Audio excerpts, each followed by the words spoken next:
In order for us to find angle X in this circle geometry, what we need to look at first is these 2 points here. We have this line going to this circumference, and from this point, this line going to the circumference to form this angle 30 degree.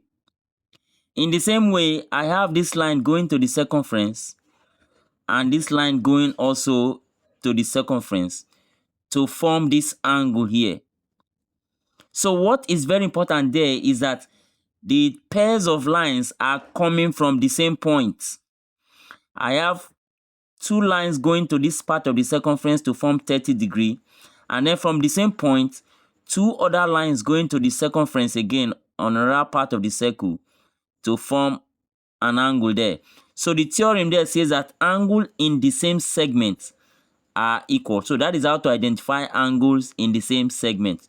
So automatically this angle is 30 degree because angle in the same segment are equal. Then now I have this line passing through the center of the circle. So when you see a straight line passing through the center of the circle, that straight line is a diameter line. And the opposite angle to that line inside the triangle that it forms is right angle.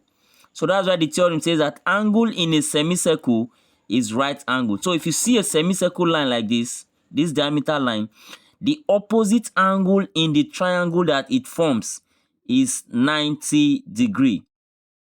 So the whole of this angle here is 90. So don't forget that. So if the whole of this angle is 90 and this is 30, so 90 plus 30 is 120.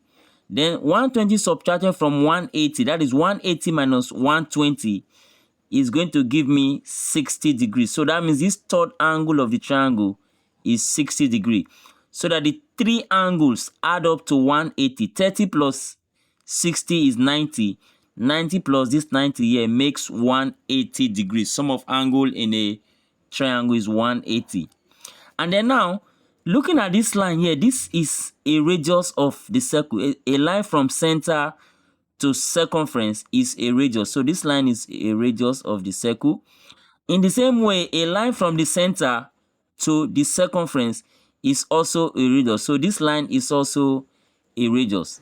So that tells us that this triangle is an isosceles triangle.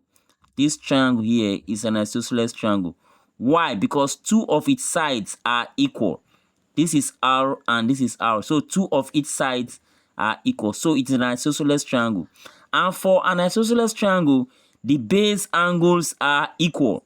So if this is 60, this second base angle here will also be 60 degrees. You can see, because base angle of an isosceles triangle are equal. But don't forget that I told you that the whole of this angle is 90. So if this is 60, then this angle X that we are looking for has to be equal to 90 minus 60. Because this angle, this part of it is 60 and the whole is 90. So to get this remaining angle, which is X, we have to say 90 minus 60, which is what I've written here. So that gives us finally angle X as 30 degree, and that is the final answer. Hope you got it fully. Please don't forget to like, share and join for more videos like this. Thank you for watching.